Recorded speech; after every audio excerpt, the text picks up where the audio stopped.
सभी को जय हिंद दोस्तों। आप सभी का हार्दिक स्वागत है इंडिया स्ट्रॉन्ग रिएक्शंस पे।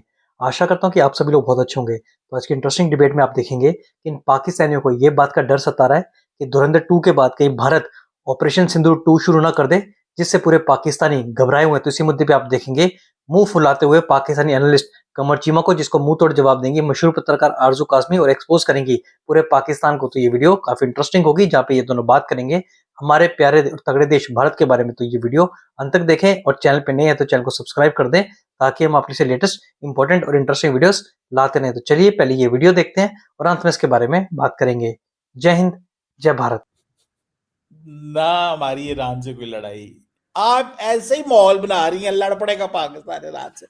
ना कोई गल, ना कोई बात, ना कोई लेना। मैं कह तो रही हूँ कि वो सऊदिया के साथ जो आपने डिफेंस पैक्ट किया है, तो सऊदिया के एक पे हमला दूसरे पे अटैक समझा जाएगा, तो ईरान सऊदिया पे अटैक कर रहा है ना, तो उसके लिए आपको ईरान वो सऊदिया बुला लेगा, ये कह रही हूँ। जब अमेरिका कहेगा ना कि हम सऊदी अरब का दिफा नहीं कर सकते क्योंकि हमला हो रहा है अमेरिकी बेसिस के ऊपर, ठीक है जी। अब हमला हो रहा है अमेरिकी बेसिस के ऊपर, दाएं बाएं भी चलो मिसाइल लग जाते हैं, लेकिन वो कह रहे हैं हमने तो अभी जहाज भी गिराए हैं, तबाह किए हैं, जो भी किए हैं वो अमेरिका के किए हैं।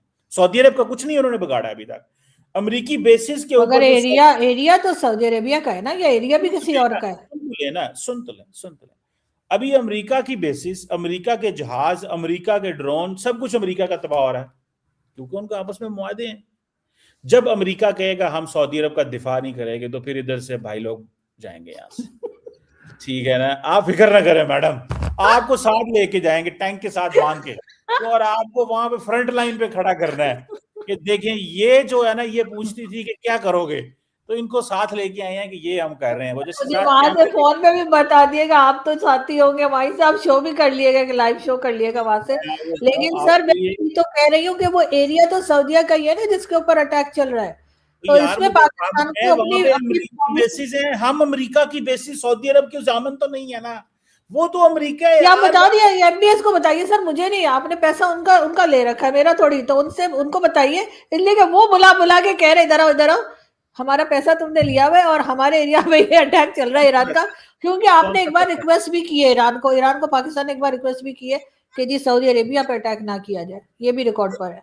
तो देखें हमारा उनके साथ मुआहदा, हमने उनको समझाया बुझाया, उन्होंने कहा ठीक है भाई साहब आप कहते हो तो ठीक है, हम अपना फोकस यूएई की तरफ कर लिए हैं, उन्होंने यूएई की तरफ कर लिया, उन्होंने उनकी ठीक है, हमारा यूएई के साथ, अगर यूएई हमारे साथ ताल्लुकात बना के रखता तो आज बच जाता, उसको भी 4 मिसाइल कम पड़ते।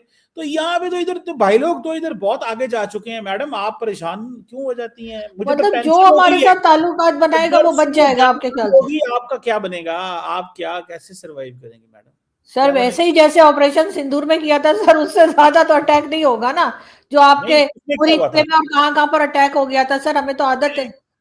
नहीं उसका इससे क्या ताल्लुक है? सिंदूर का इससे क्या ताल्लुक है? नहीं मैं कह रही हूँ कि हमने देखा है ना अटैक होता हुआ, मैं ये कह रही हूँ इस्लामाबाद में, और यहाँ अटैक तो किया था ना उड़ीसा वगैरह में। मैं तो कह रहा हूँ अच्छा मजे की बात है। और अभी ऑपरेशन सिंदूर 2 भी रहता है सर, वो धुरिंदर 2 की तरह। सर अगर मोदी जी को जोश आ गया आपकी बातें सुन के, क्यों आप सोए हुए शेर को जगा रहे हैं सर? छोड़ दें, आप बिला वजह उनको छेड़े जा रहे हैं। बड़ा अच्छी लगी है, पूछें क्या? आपने ऑपरेशन सिंदूर का जिक्र किया, जो पाकिस्तान ने किया उसका जिक्र आपने नहीं कभी किया। उसको नहीं, जो पाकिस्तान ने इतने जहाज गिराए उसका नहीं जिक्र करेंगे ऑपरेशन सिंदूर। तो सर वो एक ही चीज है ना सर, एक ही चीज है ना, वो ऑपरेशन सिंदूर और जहाज गिराना एक ही है ना। ऐसे तो डोनाल्ड ट्रंप के 16 से ज्यादा जहाज ईरान ने गिरा दिए, लेकिन डोनाल्ड ट्रंप ने एक जहाज का भी नहीं बताया अभी तक, जबकि उस वक्त हमारे यहाँ की जंग में तो फौरन बताना शुरू कर दिया था। खैर वो भी जंग नहीं थे, क्लैशेस ही थे। जाने इंडिया जाने, हमारा इनसे क्या लेना देना, लेकिन इंडिया इस हवाले से ट्रंप ने हमारी बात तो मानी हुई है ना कि पाकिस्तान। मैडम आपको खुशी होनी चाहिए, वो काम जो हम करते हैं वो ट्रंप हमारे लिए कर रहा होता है, लेकिन आप पैनिक कर कहती है नहीं ऑपरेशन सिंदूर हो जाएगा, ये हो जाएगा। मतलब आप क्यों पैनिक कर सकते हैं? सर मैं नहीं कह रही सर, अभी 2-3 दिन पहले टीवी पे चल रहा था कि जी इन्होंने हमारे अपने चैनल्स पे था कि जी भारत दोबारा अटैक करने वाला है, और बार बार ये खबरें चली थी। मैंने तो वो फोटो शोटो बना के अपने शो में दिखाया भी है, आपके मेन स्ट्रीम मीडिया पे सर, जिसपे आप दिन रात बैठ के बात कर रहे होते हैं, वहां पे दिखाया जा रहा था कि एक बार फिर जो है भारत अटैक कर देगा, ये हो जाएगा। तो सर पैनिक तो हम खुद फैला रहे हैं, इसलिए कि हमें अफगानिस्तान और भारत दिखाकर ही तो MBS से जान छुड़ाएंगे ना कि भाई हमें ना बुलाना अगर ईरान अटैक करे। तो हम तो पहले ही यहाँ पे बिजी हैं, तो हम कैसे आ जाएंगे? क्योंकि हमारे फौजी तो आपको पता है ना, आधे इधर जाएंगे आधे उधर जाएंगे, बाकी पीछे आएंगे, वाली कहानी चलेगी। तो हमने तो सऊदीया से बचना है सर। अब सऊदी ने पैसा दे दिया, वो छोड़ेंगे नहीं। आप जैसे फौजी जो है ना, असल में जंग उन्होंने लड़नी है, तो इस दफा आप जैसे फौजियों को हमने फ्रंट रो पे रखना है, ठीक है, जिनको यकीन ही नहीं आता जंग हो रही है, तो आपको फ्रंट लाइन पे रखेंगे। इस दफा कैमरे नहीं ना लगाएंगे, आपको कहेंगे आप जरा टैंक के नहीं आगे नहीं सर, क्यों यकीन नहीं आता? जंग हो रही है, अब पता है हमें जंग हो रही है, हुई है जंग। और अभी अफगानिस्तान में भी जंग हो रही है, और अभी अफगानिस्तान के भी आप लोग कह रहे हैं कि जी सीज फायर कर लीजिए और बातचीत कर लीजिए। हालांकि पहले तो आप डायलॉग करने को तैयार नहीं थे, लेकिन अब कहते हैं डायलॉग कर लो, लेकिन अगर हमें कोई टेरर कैंप दिखा तो हम अटैक कर देंगे। तो सर भारत भी तो यही कहते हैं, मौलाना फजल रहमान ने भी कहा था कि अगर पाकिस्तान का अफगानिस्तान पे अटैक करना जायज है टेररिज्म का कह के, तो फिर भारत का भी जायज है। तो आप कहती हैं टेरर कैंप्स पाकिस्तान में है? क्यों नहीं है? अच्छा, सारी दुनिया मानती है सर, अजीब बात है। हमारे यहाँ नहीं है, हमारे टेरर कैंप नहीं है, आप ये कह रहे हैं? नहीं आप कह रही हैं, मुझे तो नहीं पता। आप हाँ नहीं, भी मुझे सर, मैं कौन सा जाके वहां पे चाय पिलाती हूँ लोगों को, मुझे थोड़ी पता। लेकिन यहाँ पर है टेरर कैंप, और अगर ऐसा ना होता तो सर इतने सारे जो टेररिस्ट यहाँ पे UN designated terrorist Hafiz Saeed और कौन कौन यहाँ पर हैं, और कई बार टेरर कैंप। अच्छा, ईरान ने भी हमारे पर अटैक किया था, आपको याद होगा, साल 1.5 साल पहले। वो भी यही कह रहे थे कि पाकिस्तान में टेरर कैंप पे उन्होंने अटैक किया है, और फिर जवाब में पाकिस्तान ने वहां पे अटैक किया था, उन्होंने भी यही कहा था। तो सर वो ग्लोबल होंगे, तभी तो टेररिज्म आए थे वो। ग्लोबल टेररिज्म इंडेक्स रिपोर्ट आई है, वो कह रही है कि सबसे ज्यादा दुनिया में मुतासर तो पाकिस्तान है टेररिज्म से।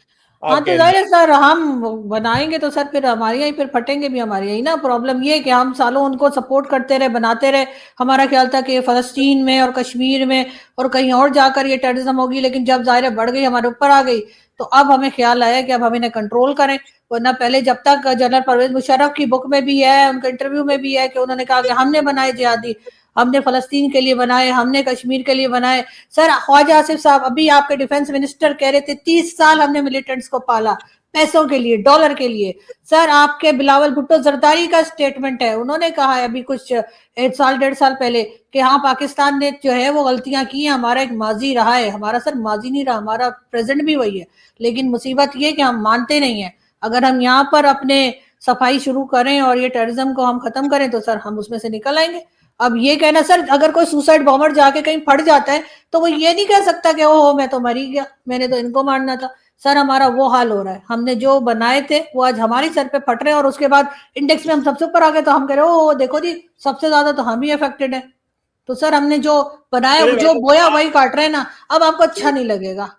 नहीं नहीं, आपकी तरह मैं तो आपका मौकफ पूरी की पूरी तरह मैंने तो सुना है जो आप कह रही हैं। मैं तो कह रहा हूँ आरजू काजमी ये कह रही है कि पाकिस्तान दहशतगर्दों को सपोर्ट करता है, टेरर कैंप्स रखता है, और ये इसने सारा कुछ पाला हुआ है, सारा कुछ ये जो मुतासर हुआ है ये कोई ड्रामा है, कोई मुतासर मुतासर नहीं है।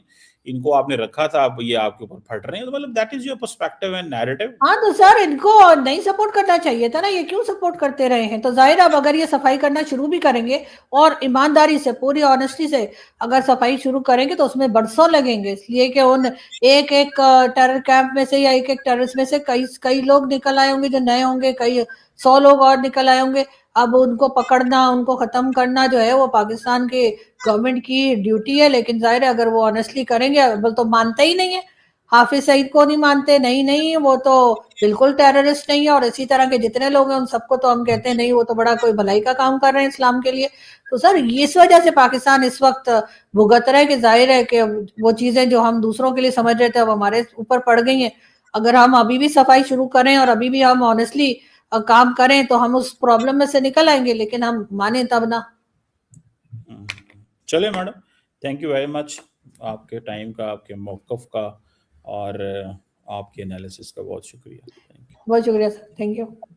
दोस्तों आपने देखा जब भी आरजू काजमी चीमा को मुंह तोड़ जवाब देती है और पाकिस्तान को एक्सपोज करती है तो चीमा अपनी नजरें झुका लेता है, यानी कि नजरें मिला नहीं पाता, सच का सामना कर नहीं पाता। तो आशा करता हूँ जिस तरीके से आरजू काजमी ने इस डिबेट में चीमा को एक्सपोज किया वो आपको काफी पसंद आएगा। और वीडियो अगर आपको अच्छी लगी तो इसे लाइक और शेयर जरूर करें, और ऐसी वीडियोस देखने के लिए चैनल को सब्सक्राइब कर दें ताकि हम आपके लेटेस्ट और इंटरेस्टिंग वीडियोस लाते रहे। तो चलिए फिर मिलेंगे ऐसी किसी इंपॉर्टेंट और इंटरेस्टिंग वीडियो में, तब तक अपना ध्यान रखिए। जय हिंद, जय भारत।